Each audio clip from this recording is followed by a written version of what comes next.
4,500 years. Earthquakes, thieves, desert storms. The Great Pyramid still stands. But here's the real mystery. Not why it's still there, but how it got there in the first place. No machines, no iron, no wheels. Just humans, stone, and a plan so perfect you can't slide a piece of paper between the blocks. What you're about to learn will flip everything you thought you knew about ancient Egypt. Let's talk size. The Great Pyramid was originally 481 feet tall. That's a 32-floor building. And it's not alone. Egypt has about 80 pyramids. The oldest? The Pyramid of Djoser, built around 2630 BC. But the famous trio at Giza, especially Khufu's pyramid, is one of the original 7 wonders, the only one still standing. Why? That's coming. But wait, why build a giant stone tomb in the first place? The answer changed my entire view of ancient belief systems. Let me explain. The Egyptians believed your spirit, they called it the Ka, lived on after death. So they mummified pharaohs to give the soul a home. They buried kings with gold, food, even furniture for the afterlife. A dead pharaoh became Osiris, god of the underworld. And guess what that god did every evening? He set the sun. That's how important these rulers were. Now imagine this. One stone block weighs as much as a car. Some weigh as much as a bus. There are over 2 million of them. Moving a single 16-ton block took about 45 workers. The whole project, 20 to 30 years. So who actually did the work? Not who you think. For centuries, textbooks said slaves built the pyramids.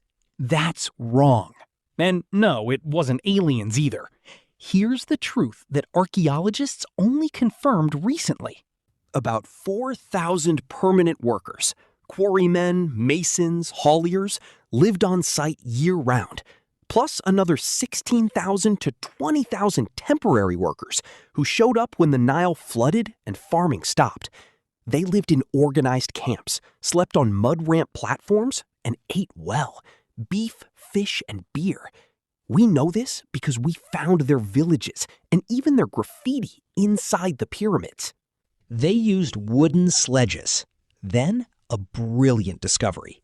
Wetting the desert sand in front of the sledge cut friction by up to 50%.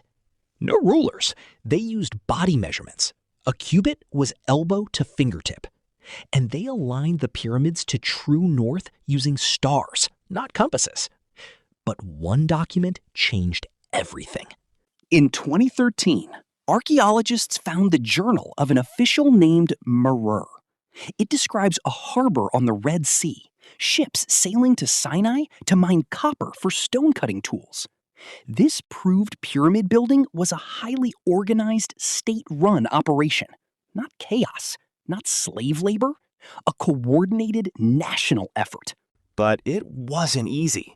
Skeletons show arthritis, damaged lower vertebrae from decades of heavy lifting.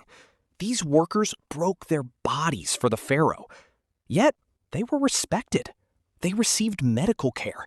They were buried near the pyramids, a sign of honor, not slavery. So let's kill 2 myths right now. Myth 1, Jews built the pyramids. False. Jews didn't exist as a people when the pyramids were built. Myth 2, aliens. False. The pyramid coordinates matching the speed of light is a pure coincidence. Real people, real sweat, real engineering. Next time someone tells you aliens or slaves built the pyramids, you'll know the truth. Thousands of skilled, well-fed Egyptian workers using wet sand, wooden sledges, star-based alignment, and brilliant organization. These structures aren't just tombs. They're monuments to human ingenuity, not just the pharaoh's vision, but the workers who made it real. If you want more mind-blowing history, hit that subscribe button and the bell. History is full of surprises, and we've got more for you.